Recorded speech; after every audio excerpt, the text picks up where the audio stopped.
माना जाए। ये लड़ाई आज की नहीं है, ये लड़ाई सन 75 से चल रही है कि सिविल सर्वेंट माना जाए। सुप्रीम कोर्ट ने कहा कि जब इनके ऊपर आप सीसीए लागू करते हो, इनको बाहर का रास्ता निकालने के लिए आप इंक्वायरी करते हो, सब कुछ करते हो, तो सिविल सर्वेंट का दर्जा क्यों नहीं देते? नौकरी तो करवाओगे सिविल सर्वेंट की जैसे, लेकिन अधिकार नहीं दोगे, क्यों? यह मुकदमा चला, जीत ग्रामीण डाक सेवक की हुई। कहा गया कि सिविल सर्वेंट माना जाए और अधिकार दिए जाए, लेकिन उसमें भी सरकार ने कहीं ना कहीं इस तरीके का फंदा डाला कि आज तारीख तक भी सिविल सर्वेंट नहीं माना गया है। उसी संबंध में पुनः सुप्रीम कोर्ट में यह मामला गया और सुप्रीम कोर्ट ने दिल्ली प्रिंसिपल बेंच को आदेश दिया कि इनके मामले की सुनवाई करें और इन्हें इनके अधिकार दिलवाए जाएं। दिल्ली प्रिंसिपल बेंच ने अपने एक बहुत बड़े अहम फैसले के अंदर कहा कि ये सभी सिविल सर्वेंट हैं और इन्हें पेंशन का अधिकार दिया जाए। यही बात central administrative tribunal Jaipur bench ने भी कही कि इन्हें अधिकार दिए जाए। और आज यह मुकदमा राजस्थान हाईकोर्ट के समक्ष पेंडिंग है। यह वस्तु स्थिति है जो कानूनी रूप में चलती रहेगी, लेकिन बात यहां पर जो अपने सामने रखने की है वो ये है कि हर ग्रामीण डाक सेवक अपने आप में एक इकाई है और जब वो अपने अधिकारों के लिए लड़ना सीखेगा, आगे आएगा, तभी जाकर के संगठन मजबूत होगा और यह संगठन उनको उनके अधिकार दिलवाएगा। इसमें कोई संशय नहीं कि जब जब संगठन मजबूत हुआ है तब तब अधिकार मिले हैं।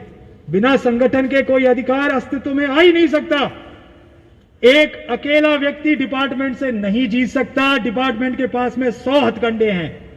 एक छोटी सी कोई इंक्वायरी होती है, डिपार्टमेंट के इंस्पेक्टर साहब आते हैं, कर्मचारी से कहते हैं कि भाई तू ये स्वीकार कर ले, चाहे से उसने कोई गलत कृत्य ना ही किया हो, लेकिन उस परिस्थिति में वो कर्मचारी अकेला होता है, केवल वो देखता है अपने घर का भविष्य, अपने बच्चों का भविष्य, और उस मजबूर परिस्थिति के अंदर इंस्पेक्टर साहब द्वारा कहे गए शब्दों के ऊपर विश्वास करते हुए उस अपराध को स्वीकार कर लेता है जो उसने किया नहीं, और किस वादे के साथ कि तुम्हारे खिलाफ इंक्वायरी खत्म कर देंगे, तुम्हारे को कोई दंड नहीं देंगे। और नतीजा क्या निकलता है?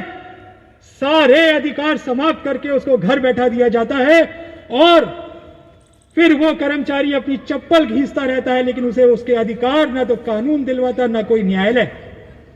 इसलिए जो ये जुल्म इन कर्मचारियों के ऊपर हो रहे हैं उसका केवल एक ही कारण है, कर्मचारी अकेला पड़ा हुआ है। अरे मत पड़ो अकेले, सब साथ में आगे आओ।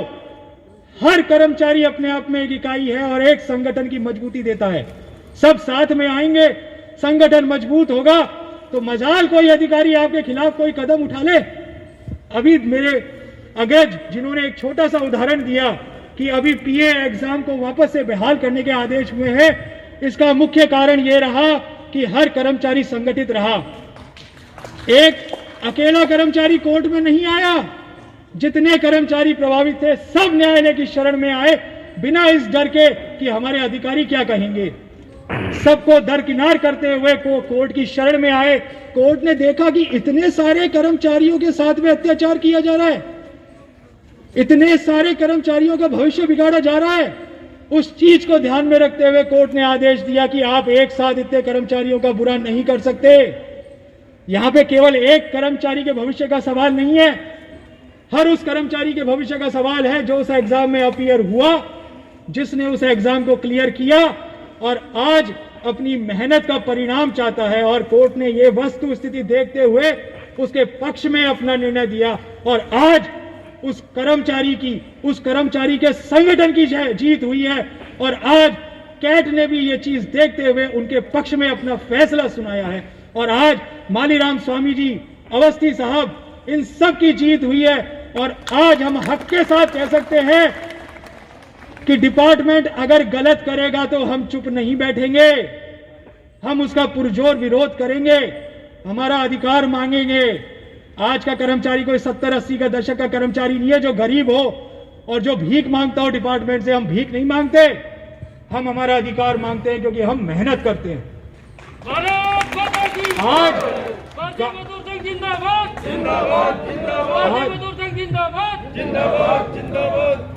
आज गांव के स्तर पर अगर ग्रामीण डाक सेवक काम करना बंद कर दे तो इनकी कमर की हड्डी टूट जाए। इनकी रीढ़ की हड्डी है ग्रामीण डाक सेवक, और उसी ग्रामीण डाक सेवक को सारे अधिकारों से वंचित कर रखा है। तो अब यह चीज नहीं चलेगी, और इसी चीज को कायम करने के लिए अपने सारे अधिकारों को छीन लो, कोई भीख नहीं देगा हमारे को। हमें अधिकार लेने हैं, और वो ऐसे अधिकार हैं जो उन्होंने दबा रखे हैं। तो हम उनसे कोई रहम नहीं मांग रहे, बस बात इतनी है, अकेला आदमी ये लड़ाई नहीं जीत पाएगा। सबको संगठित होकर के चलना है और कर्मचारियों को आगे लेकर के आना है और मजबूत बनाना है। सरकार आएगी, सरकार जाएगी, लेकिन कर्मचारी संगठन आज भी है, कल भी था और कल भी रहेगा। और उसी कर्मचारी संगठन के लिए हम सबको केवल यही संदेश एक एक व्यक्ति विशेष तक पहुंचाना है कि डरना नहीं है, हम सब साथ में हैं।